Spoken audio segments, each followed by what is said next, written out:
आज एक बार फिर मैं आप लोगों के सामने प्रेजेंट हुई हूँ हमारे केमिस्ट्री के सेकंड प्रैक्टिकल के लिए, जहाँ पर हम लोग प्रिपरेशन करने वाले हैं सॉल्यूशन ऑफ 250 ml m/20 मोहर सॉल्ट की।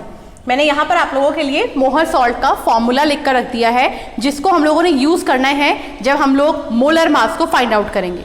यहाँ आपने ध्यान रखना है कि जो हमारा प्रीवियस प्रैक्टिकल था वहाँ हम लोगों ने सेम 250 ml वॉल्यूम का सॉल्यूशन प्रिपेयर किया था ऑक्सैलिक एसिड के लिए, और मोलैरिटी को हम लोगों ने वहाँ पर यूज़ किया था m/50।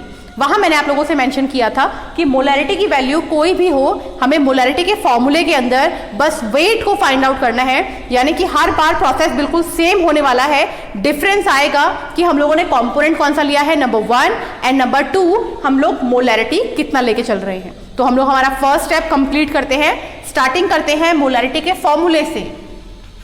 मोलैरिटी, अगर हम लोग बात करते हैं मोलैरिटी की, इसका फॉर्मूला होता है given weight divide by molar mass multiply by volume. क्योंकि हमें यहाँ पर वॉल्यूम दिया हुआ है ml के अंदर, हम लोग मल्टीप्लाई बाय करेंगे 1000। हमें यहाँ पर फाइंड आउट करना है W की वैल्यू को। हम लोग बाकी सभी वैल्यूज को एक तरफ लेके जाएंगे। मोलैरिटी की वैल्यू है 1/20। हम लोगों ने मोलैरिटी की वैल्यू ली है 1/20। मोलर मास हम लोग फाइंड आउट करेंगे इस कॉम्पोनेंट के लिए। अगेन प्रोसीजर बिल्कुल सेम रहेगा। हर एक एलिमेंट का जो एटॉमिक मास है आप लोग उसको ऐड करते जाइए अदर एलिमेंट के साथ, और आप लोग देखेंगे यहाँ पर इसका मोलर मास निकल के आता है 392 ग्राम्स या फिर यूनिट।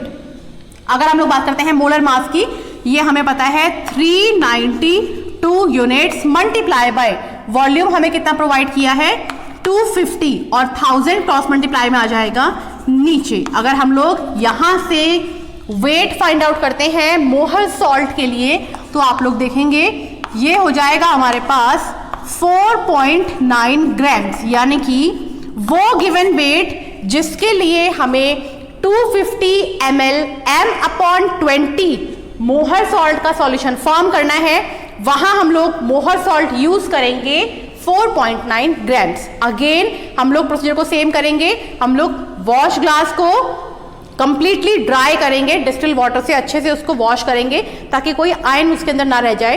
पहले हम लोगों ने सिंपली ड्राई वॉच ग्लास को वेट करना है, उसके वेट को हम लोग कहीं पर मेंशन कर देंगे और उसके ट्रांसफर करेंगे हमारे वॉच ग्लास के अंदर, और देन हम लोग उसको वेट करेंगे। इससे क्या होगा कि हम लोग डिफ्रेंशिएट कर पाएंगे कि विद मोहर सॉल्ट एंड विदाउट मोहर सॉल्ट हमारा वॉच ग्लास का वेट कितना था। इससे हम लोग जब भी प्रिपरेशन करेंगे तो एग्जैक्ट वैल्यूज रहेंगी हमारे पास और हमारा प्रैक्टिकल एकदम सही होगा। तो हम लोग अब वेट कर लेते हैं हमारे वॉच ग्लास का विद एंड विदाउट मोहर सॉल्ट। हमारे वॉच ग्लास को मैंने वेट करने से पहले कंप्लीटली ड्राई कर लिया है और डिस्टिल वाटर से इसको अच्छे से वॉश किया है।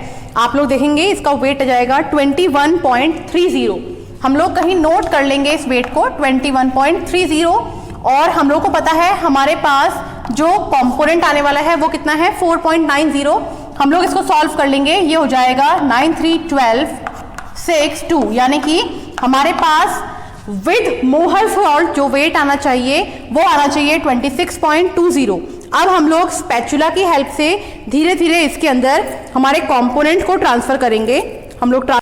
आप लोग देखेंगे हम लोग बहुत पास हैं हमारे नियरेस्ट पॉइंट के, और यहाँ पर हम लोग को एग्जैक्ट वेट चाहिए 26.20, जिससे हम लोगों ने एक पॉइंट आगे लिया है। हम लोग इसको कन्वर्ट करेंगे 26.20, और एग्जैक्टली अब हम लोग उस पॉइंट के पास हैं जिसको हमें रिक्वायर्ड है, यानी कि 26.20। आप लोग देखेंगे ये 26.20 वेट है, और अब हम लोग इस सॉल्यूशन को यूज करने वाले हैं प्रिपरेशन के लिए। अब हमारे नेक्स्ट स्टेप के अंदर हम लोग 250 ml के बीकर के अंदर ट्रांसफर करने वाले हैं हमारे उस मेजर्ड मोहर सॉल्ट को, जिसको हम लोगों ने हमारे वेइंग मशीन में मेजर किया था। तो हम लोग सबसे पहले ग्लास रॉड की हेल्प से इस मोहर सॉल्ट को ट्रांसफर कर लेते हैं हमारे बीकर के अंदर। अब आपने ध्यान रखना है कि हम लोगों ने इस बीकर के अंदर 20 ml कंसंट्रेटेड H2SO4 को यूज करना है। तो अब हम लोग मेजरमेंट कर लेते हैं हमारे मेजरिंग फ्लास्क में। ये मेजरिंग फ्लास्क आप लोग देख सकते हैं 100 ml की है। हम लोग इसके अंदर 20 ml मेजर कर लेंगे कंसंट्रेटेड H2SO4 को।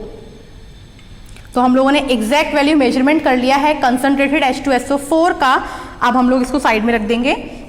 हम लोग अब यूज़ करने वाले हैं हमारे वॉश बॉटल को। इसका रीज़न ये है कि आप लोग देखेंगे कि आप लोगों की जो वॉच ग्लास है उसके अंदर कुछ पार्टिकल की फॉर्म में थोड़े से आयन मोहर सॉल्ट के रह गए हैं, और अगर हम लोग इनको वॉश नहीं करते हैं तो जो हम लोगों ने मेजरमेंट किया था वो कंप्लीटली सही नहीं हो पाए। वॉश बॉटल की हेल्प से इसको कंप्लीटली वॉश कर लिया है और अब इस वॉश ग्लास के अंदर एक भी आयन प्रेजेंट नहीं है।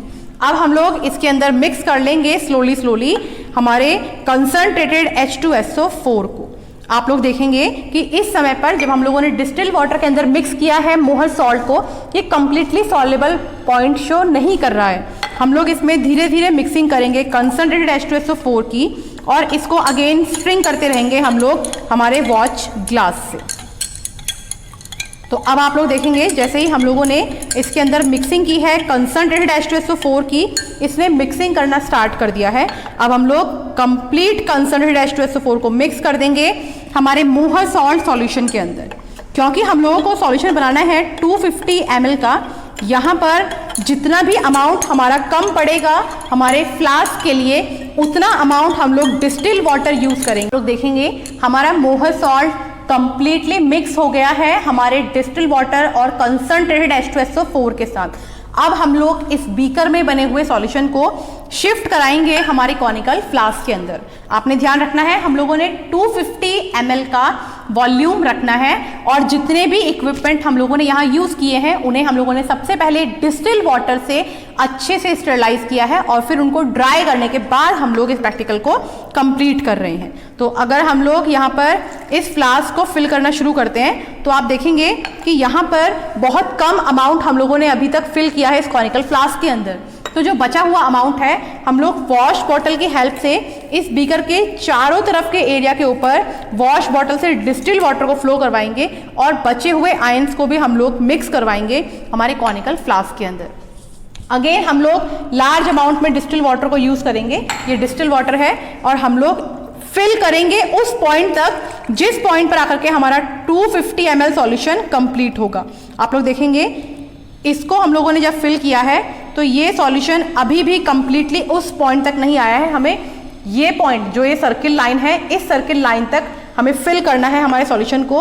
तो अब हम लोग क्या करेंगे, हम लोग पहले वॉश बॉटल से थोड़ा सा डिस्टिल वाटर हमारे बीकर के अंदर रख लेंगे, और अब ड्रॉपर की हेल्प से, क्योंकि इस पॉइंट पर हमारा जो सॉल्यूशन है वो ऊपर भी आ सकता है उस पॉइंट से, तो ड्रॉपर की हेल्प से हम लोग ड्रॉप बाय ड्रॉप फिल करेंगे और इसको उस पॉइंट तक पहुंचाने की कोशिश करेंगे। आपने ध्यान रखना है कि हम लोग ज़रा भी उस पॉइंट से ऊपर ना पहुंच जाएं, और अभी हमारे पास थोड़ा सा बचा हुआ है वो पॉइंट। तो अब हम लोग ड्रॉपर की हेल्प से उसे कंप्लीट करेंगे, और अब आप देखेंगे ये कंप्लीट हो चुका है, और एग्जैक्टली हमारा जो सॉल्यूशन है अब 250 ml बन चुका है। तो ये है हमारा सॉल्यूशन 250 ml M/20 मोहर सॉल्ट का, जिसका हम लोग नेक्स्ट स्टेप करेंगे, जिसमें हम लोग टाइट्रेशन करेंगे मोहर सॉल्ट की by the help of potassium permanganate यानी कि KMnO4।